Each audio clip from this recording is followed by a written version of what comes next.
Hello everyone, this is Scott Lowe from CES 2014. I am sitting here with John Koller, the VP of Marketing for PlayStation. John, you introduced something kind of important today. We did. PlayStation Now. In our keynote, we talked about PlayStation Now, which is, I think, what a lot of people were asking for after E3. What does Gaikai turn into? Yeah, I mean, obviously we saw a little taste of it with Remote Play on the PlayStation 4, but this is really kind of the full realization of what Gaikai is all about. You know, access to games on devices that aren't necessarily intended for games. And I think one of the things that was most surprising to me was specifically the fact that you guys are planning on bringing this to not just like PlayStation devices. I mean, I think a lot of the assumption was that it was going to be PS3 to PS4, but it's actually going way broader than that. Yeah, I know the market expectation was this would be PlayStation only. It will be very strong with PlayStation platforms, so PS3, PS4, and Vita. We talked about that today. But I think philosophically, we looked at this as a bigger opportunity and making this much more of an open platform. So extending the gameplay experiences beyond just PlayStation to Bravia TV and eventually to tablets and smartphones. I know that's something that a lot of people are surprised with, something that maybe they think is not PlayStation-like. But in our sense, we said philosophically we need to kind of look at this in a bigger sense. There's other places to be able to play games, and PlayStation Now really provides that. Yeah, I mean, because obviously the long legacy of consoles and even the PlayStation in general, like the PlayStation platform, has very much been tied to proprietary hardware and very much those devices that are designed specifically for that. But it makes a ton of sense, to extend it to something like a Bravia TV. But looking into mobile, like how do you guys feel like you can kind of transfer that experience to something that is not intended for gaming in that way? It's really about the control and about the way that we can distribute the content. So both of those things are important. But the number one goal that we had with PlayStation Now, and one thing that we've been trying to emphasize overall, we're trying to solve what I think is maybe the number one or number two biggest issue in this industry, and that's immediacy. We've got to solve that. And that's something, getting people into games quicker is really our goal. If you notice, obviously tablets, smartphones have a really quick way to play. Now they're smaller, short-form games. Something like PlayStation Now is very quick, very immediate, low latency. I think you got to play it earlier. And it allows you to jump into this gameplay experience so fast. On tablet, on smartphone, on Bravia, and also on our PlayStation platforms. That's a big, big thing. Yeah, I mean, obviously that requires a tremendous amount of infrastructure. And, we've heard that the minimum or the recommended latency is about, 5 megabits per second, or sorry, the connection quality. But, is that something you're specifically targeting for United States specifically for now? Is this something kind of more broadly North America? And more importantly, can we see that expand kind of more globally? Yeah, so to put a finer point, recommended rate is 5 megabits a second. I mean, that's not a floor. That's just saying that's our recommendation to get the kind of low latency experience you guys are getting to experience here today. But in terms of scale, we have viewed the U.S. as a priority market for gaming overall for some time. And I think you saw that. We launched PS4 here first, and that was really an indication of the fact that we think this is very important. U.S. and Canada will launch PlayStation Now first. We talked about summer.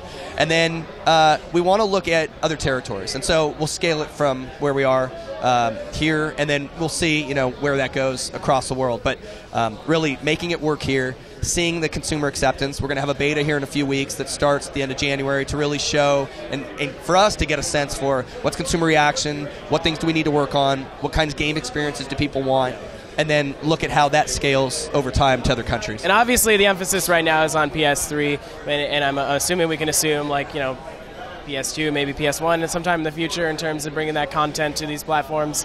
But more specifically, like when you look at someone like a PlayStation 3 user, what's the benefit of Gaikai for them? Obviously backwards compatibility for PS4, but what about those native experiences on PS3 for Gaikai? For someone that owns a PS3 today. So it's really the breadth of the content. And I think, you look at the scale of content available for PS3, it's pretty staggering. There's a lot of games, in, let's call it from 06 to 09, that aren't on shelves anymore at store, and maybe aren't kind of the thought process. It's something you buy through download, but are great games. I mean, you're looking at, God of War as an example. Like some of the games, Little Big Planet, like these games from back, a couple years ago, that either can be kind of brought back into the vernacular or experienced for the first time. So for a PS3 consumer, I think that's pretty huge. But also for a PS4 consumer, someone who just bought a PS4, there's been a lot of talk, there's no PS3 backwards compatibility. This is not the answer to backwards compatibility, but it does allow you to have the engagement with a great lineup of titles that maybe you didn't get to experience in PS3. So obviously you haven't talked a whole lot about content. We've seen a selection of titles here. I mean, and you mentioned that there's this huge back catalog of amazing titles that other people have maybe not had a chance to play. Are you guys shooting for that kind of comprehensiveness in terms of like potentially even capturing the entirety of the PS3 catalog, or is it going to be a little more selective at times? Well, we'd like scale. I think that we'd like to get as much as we can to be playable for PlayStation Now. We need to test them. Yeah. So, I mean, part of this beta process is going to be doing that and seeing what works best. But also, I think when we look at the type of consumer that's coming in that's interested in PlayStation Now, and we think it's quite a few different types of consumers, quite a few different types of segments, but we've got to look at what types of games they want to play. Yeah. So during this beta process, we'll go through this and see what are the exact types of games that they want to play, what kind of genres they want to play. And then we'll test them and try to bring them to the market.